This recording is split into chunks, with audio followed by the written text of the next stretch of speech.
Hello and welcome to an Everyday Canines video. In this episode of the Drive Game series, we're looking at tunnel drive. So tunnel drive is so important even if you have a tunnel monster. So people say, oh, my dog loves the tunnels. I don't need to worry about that. They're going to go into it anytime.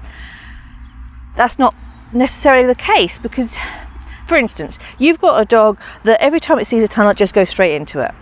And you go, oh, I have to work on that. Yeah, you do have to work on that. You have to work on the idea that they only go into the tunnel when you tell them to go into the tunnel.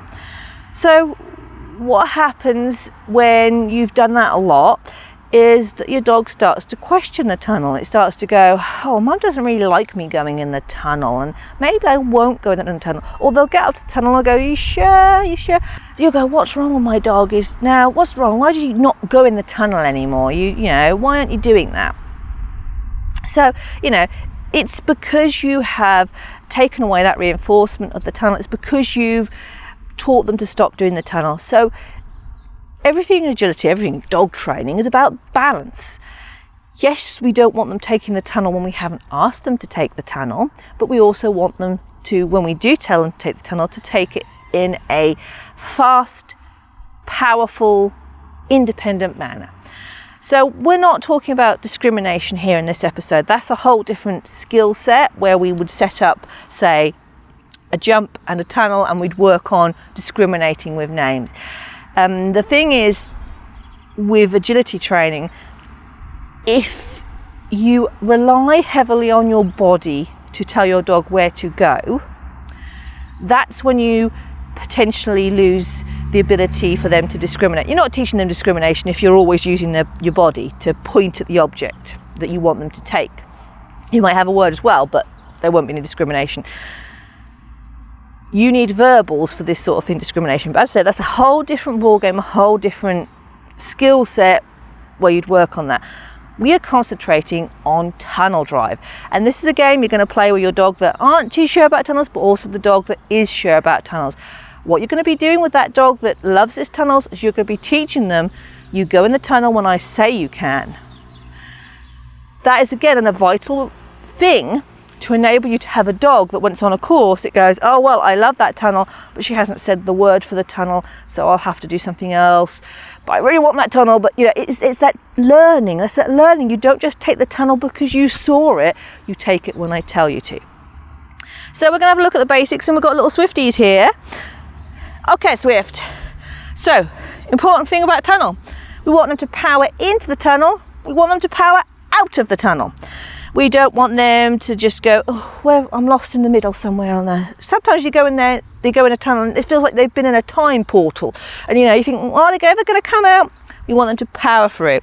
So we're making it really nice and easy. We've got a straight tunnel, so we're straight through.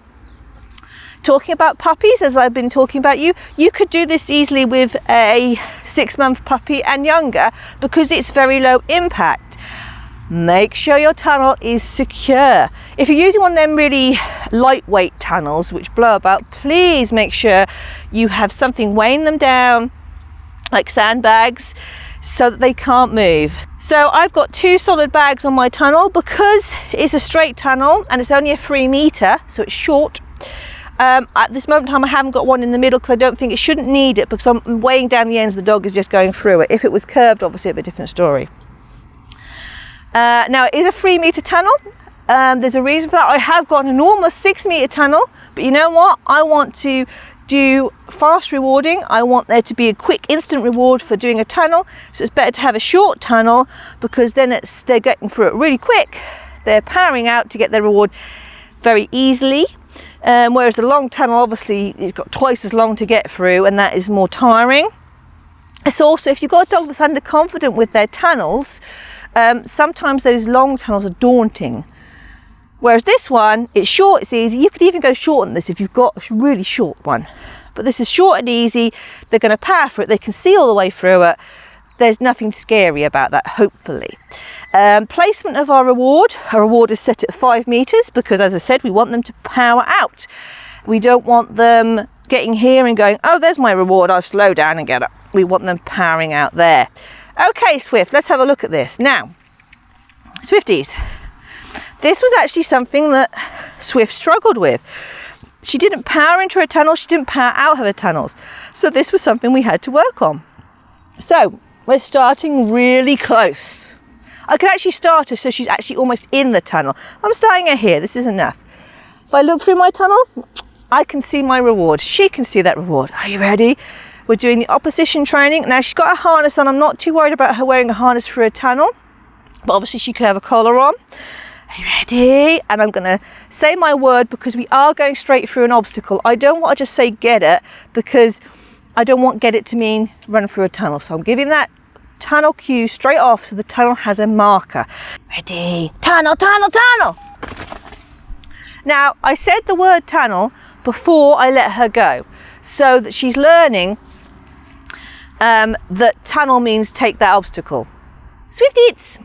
I didn't want to say it after she was through it because she wouldn't really be listening to that word. She wouldn't really know what she would, it would mean less. By saying it before, I'm hoping to chain those two things together, the behaviour and the word. So I'm going to be back a bit more this time. So hopefully we're going to power through. Ready? Tunnel, tunnel! And hopefully you can see she's powering out. I could actually put that reward even further out because I think I could get her to power out even further. Right, let's go back one more. So every time she's having a success, I'm moving back. Why am I doing this? Because I want her to realise that she's got to find the entrance at speed, and I don't want it just to be a case that I've shown her that. I want her to be actually thinking about what she's doing, because drive is about independence, it's about finding the obstacle. Are you ready? Tunnel, tunnel!